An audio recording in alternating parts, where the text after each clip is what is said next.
Olá, senhores, eu sou o Rodrigo Martins e no vídeo de hoje eu quero conversar com vocês sobre pós-flambagem. Bom, é difícil eu não falar de tração diagonal, que é um efeito de pós-flambagem observado em aeronaves. E aqui a gente pode ver uma fuselagem com vários painéis flambados e, embora muitos podem achar que isso é uma condição de falha, na realidade não é. O projeto baseado em tração diagonal possibilita com que a fuselagem como um todo tenha um peso menor. Vamos pensar por quê. Esse tipo de estrutura é do tipo semi-monocoque. Uma estrutura desse tipo é composta de revestimentos, cavernas e reforçadores. A maior parte do peso da estrutura seria no revestimento. Então, se a gente tirar peso do revestimento, a gente vai estar economizando peso na estrutura toda. Se a gente fizer o revestimento mais fino, consequentemente ele pode vir a flambar, e no pós-flambagem as estruturas adjacentes pegam carregamento,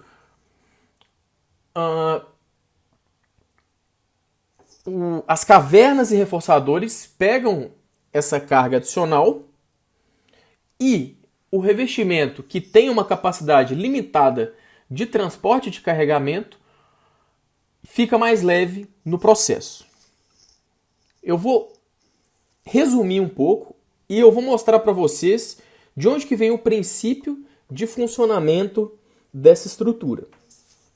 Bom, o papel do revestimento em uma estrutura semi-monocoque é similar ao papel de uma alma em uma viga. Esse papel é simplesmente transportar carga de cisalhamento. Então, vamos pensar como que é a carga de cisalhamento. Se a gente lembrar lá do círculo de Mohr, a carga de cisalhamento, ela era o quê? A 45 graus eu tinha tração e compressão. Então, se eu aumentar essa carga até um certo nível, vai chegar uma hora que as fibras do material comprimidas vão flambar. Entretanto, as fibras tracionadas vão continuar transportando carga de cisalhamento, daí o nome tração diagonal. Ou seja, o cisalhamento ele é transferido através da tração de fibras a 45 graus da carga de cisalhamento.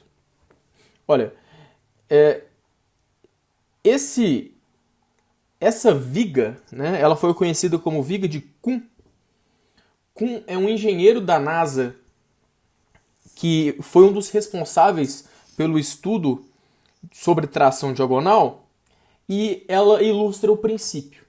Aqui a gente tem uma treliça que a alma ela é representada por duas barras. Quando eu aplico uma carga na ponta dessa viga, né, que vai gerar momento fletor nessa viga, eu vou ter tração nessa barra e compressão nessa barra. Quando eu aumentar essa carga P,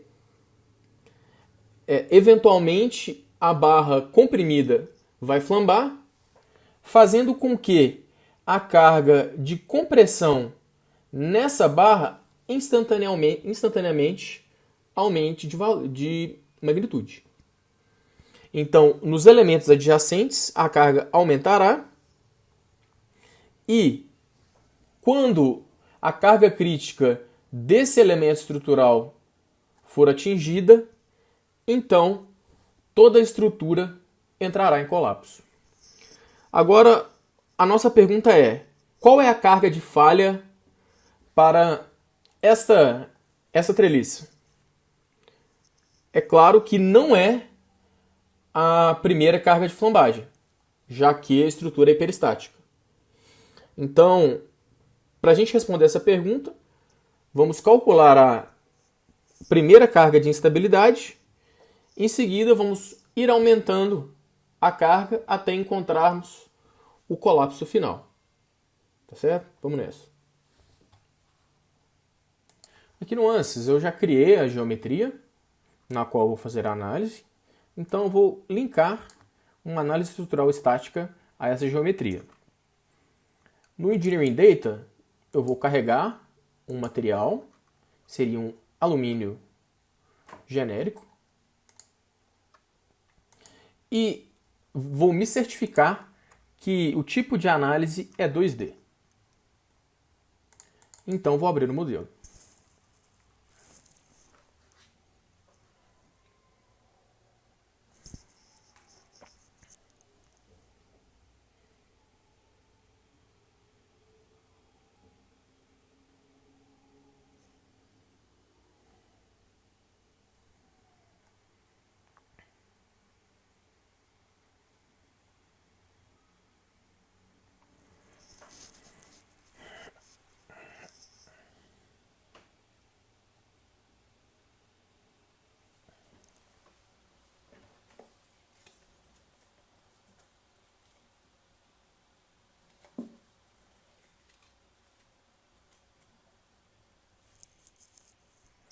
Aberto o modelo aqui no Mechanical, farei duas coisas. Primeira, trocar o material das vigas para alumínio.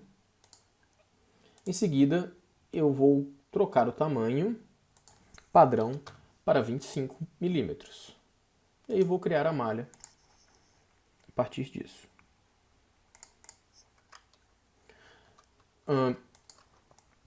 Vou colocar as condições de contorno. Vou definir como um engaste, tá?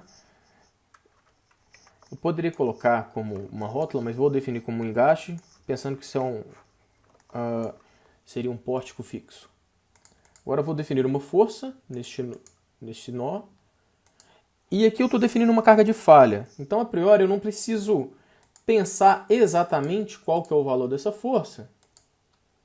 Vou definir as componentes, uma força para baixo. Vou definir 1 kN ou 1000 newtons. E aí a gente roda e vê como a carga está variando em função, como as cargas críticas vão variar em função disso. Então vamos ver como é que estão os deslocamentos, tá?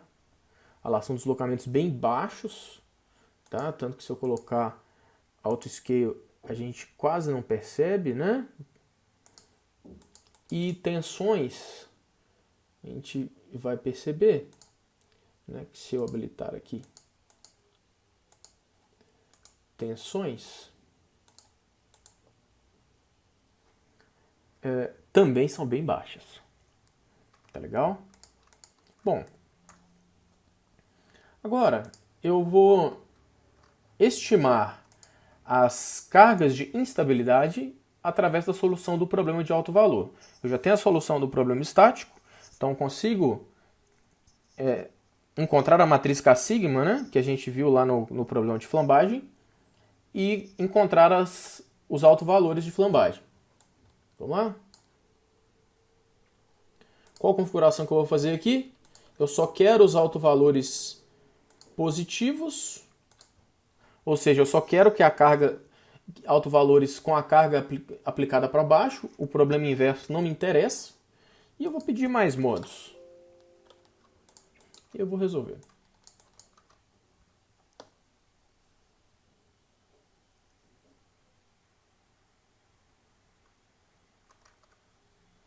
Aqui, resolvendo o problema, veja, os autovalores são bem altos, então a carga crítica é bem maior do que 1000 newtons.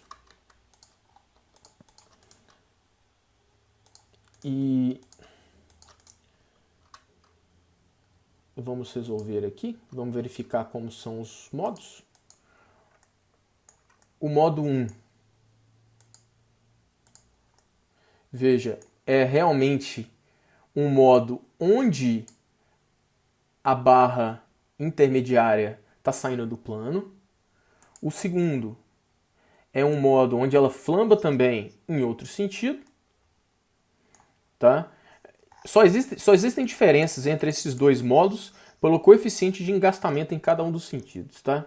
Porque o comprimento de flambagem é o mesmo. Aqui já é um modo de flambagem da viga como um todo, eu não estou interessado nele. Então vamos pensar o que vai acontecer no que a gente chama de day after desse modo aqui. Então a carga de flambagem, se a gente multiplicasse ela por esse valor aqui, ó. Opa! Agora eu imagino que o alto valor vai ser próximo de 1. Né? Eu multipliquei a carga pelo alto valor.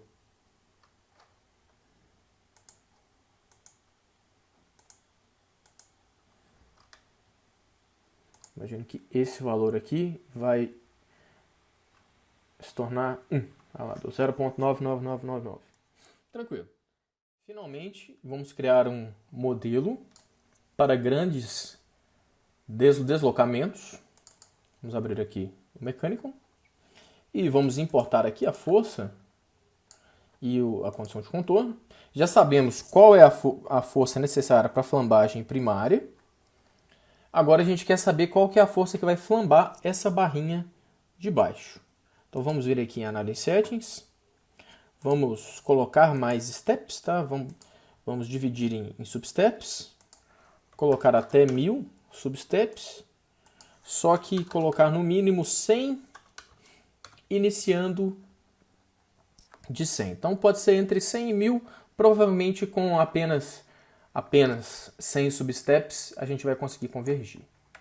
Tá legal? Aqui na força a gente vai deixar 5 vezes 10 a 5. E aí isso dividido entre 100 substeps e a gente divide, vê a hora que essa barra flambou. Vamos lá? Vamos colocar esses dois outputs aqui. E vamos pedir para a gente ver os resultados de tensão do beam section. Então, resolver. Agora o tempo de processamento ele já é um pouco maior, né? É iterativo. Então aqui a gente percebe um deslocamento. Vejam, ainda não há flambagem significativa. Tá? Por que isso está acontecendo? Vamos ver. Ó, o Large Deflection não está habilitado. Então, eu preferi nem cortar essa parte, né, gravar somente mostrando, porque às vezes vocês podem esquecer realmente de colocar o Large Deflection e tal, e achar que vocês estão calculando a coisa correta. Então, percebam que agora, quando eu ligar o Large Deflection, eu vou realmente estar considerando a flambagem.